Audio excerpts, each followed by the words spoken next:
Hi, everyone. Welcome back to Staying Compliant with KW Advanced Consultant. My name is Keisha Wilson. I'm the founder of KW Advanced Consultant, and I am so happy to be back with you guys today. Thank you for tuning in to Staying Compliant with KW Advanced Consultant. So today we're going to talk to you about telehealth. I know it has been popular, it's been trending, it continues to be a hot topic. And for those of you who have attended AAPC HealthCon in April, you heard me talk about telehealth. Post-PHE, we had a packed room of 290 people. Thank you for all that attended in person, as well as those who attended virtually to hear me. Telehealth, quickly, I've been dealing and working with telehealth even before the public health emergency, when some organizations were using grants to pay for telehealth because it wasn't a covered service, right? So we know those in those rural communities, those FQHCs, they may have been able to build telehealth, but on a limited basis. So we had the public health emergency come in, and a lot of waivers and different things happened, and then now it ended. We have the Consolidated Appropriation Act that has allowed certain services to be extended. Some things were supposed to end December 31st of 2023, and they have now extended it through this year, December 31st, 2024. And right now we're looking to Congress to see what extensions are they going to do past 2024. So right now they're actually talking about a lot of stuff.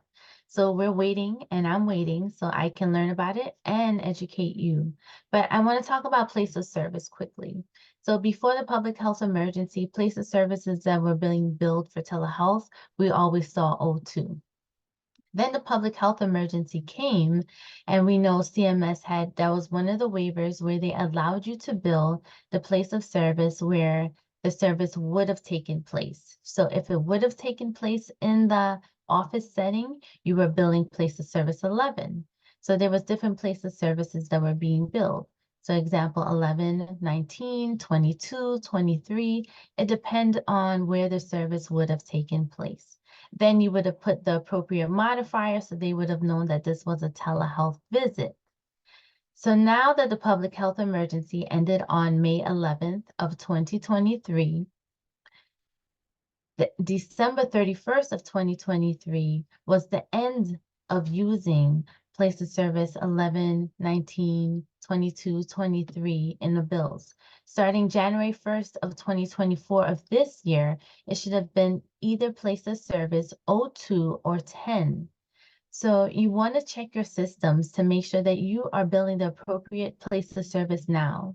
I had a conversation with a friend recently, and she mentioned that her organizations were seeing denials for the place of service because they were still billing the place of service 11 and 19 and 22 when it should have been 02 or 10. So remember, 02 is for when the patient is not in their home. And place of service 10 is when a patient is in their home.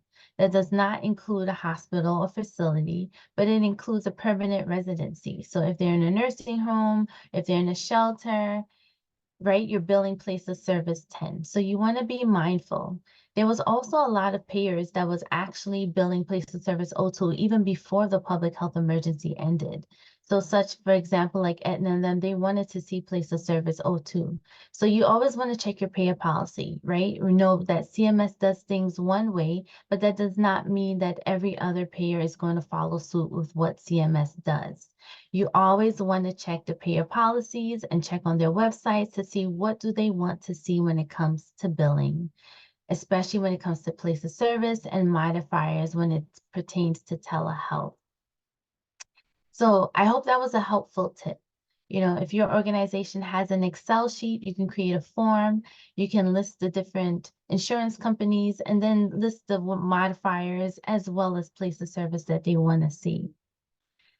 If you need education, you know, you can check out our website, www.kwadvancedconsultant.com. Check on the Contact Us page. I am always available to come in and provide educations to organizations, private practice.